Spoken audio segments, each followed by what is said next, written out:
નમસ્કાર દર્શક મિત્રો, હું છું પરમાર અનિશા. તમે જોઈ રહ્યા છો લોક સામના ન્યૂઝ. તો જોઈએ આજના સમાચાર. અમરેલીથી અમારા રિપોર્ટર સતીશ રાઠોડ સાથે.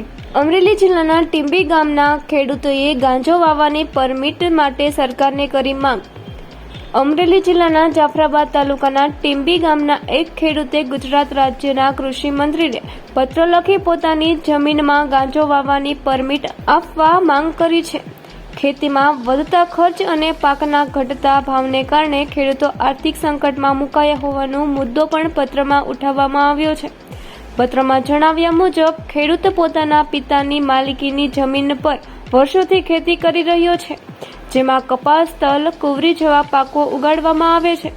પરંતુ છેલ્લા કેટલાક વર્ષોમાં ખાતર, દવા અને મજૂરીના ખર્ચમાં સતત વધારો થયો છે, જ્યારે પાકોના બજાર ભાવમાં નોંધપાત્ર ઘટાડો થયો છે, જેના કારણે ખેતી નફાકારક રહેતી નથી. ખેડૂતોએ ઉલ્લેખ કર્યો છે કે વર્ષ 2012માં ડીએપી ખાતરનો ભાવ લગભગ 450 રૂપિયા હતો, જેમાં આજે વધીને 1500 રૂપિયા થયો છે. તેવી જ રીતે ડીઝલ અને મજૂરીમાં ખર્ચમાં પણ વધારો થયો છે, જ્યારે કપાસના ભાવમાં નોંધપાત્ર ઘટાડો નોંધાયો છે. આ પરિસ્થિતિમાં ખેડૂતોએ ખેતી છોડવાની નોબત આવી હોવાનું જણાવ્યું છે. આ સંજોગમાં ખેડૂતોએ સરકારને અનોખી માંગ કરી છે કે જેમાં કેટલીક જગ્યાએ પરમિટ આધારે દારૂ અથવા અન્ય વસ્તુઓ માટે છૂટછાટ આપવામાં આવે છે, તેવી જ રીતે તેમના ગાંજો વાવવાની કાનૂની પરમિટ આપવામાં આવે છે. ખેડૂતે ખાતરી આપી છે કે જો પરમિટ મળશે તો તે સરકારના તમામ નિયમોનું પાલન કરશે. સાથે સાથે ખેડૂતોએ ચેતવણી પણ આપી છે કે જો સરકાર સમયસર ધ્યાન નહીં આપે તો ઘણા ખેડૂતો ખેતી છોડવા મજબૂર બનશે, જેના કારણે આગામી પેઢી પણ ખેતી વ્યવસાયથી દૂર થઈ શકે છે. આ પત્રની નકલ મુખ્યમંત્રી, કલેક્ટર, કૃષિ મંત્રી અને અન્ય સંબંધિત અધિકારીઓને પણ મોકલવામાં આવી છે.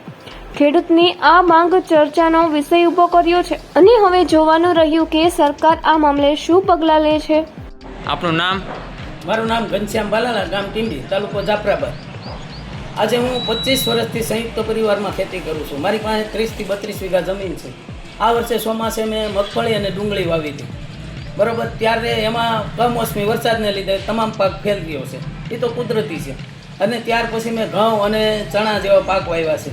હવે આજે ઘઉં મેં 1400ના ભાવના મણ લઈને મારી ખેતીમાં વાવ્યા છે.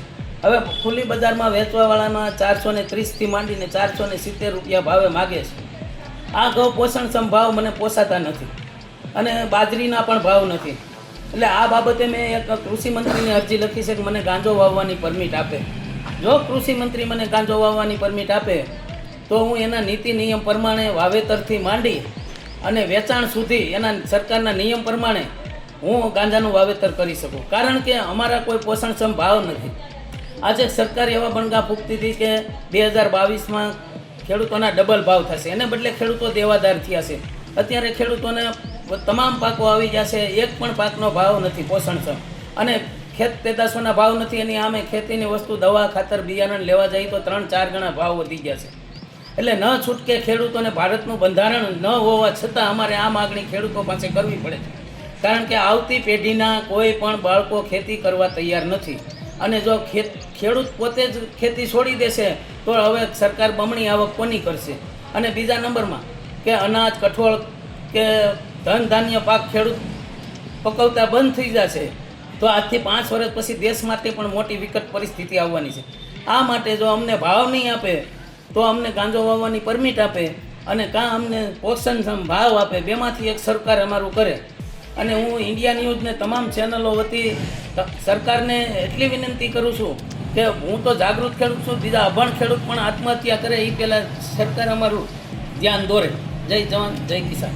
તો ફરી મળીશું એક નવા સમાચાર સાથે. ત્યાં સુધી જોતા રહો લોક સામના ન્યૂઝ.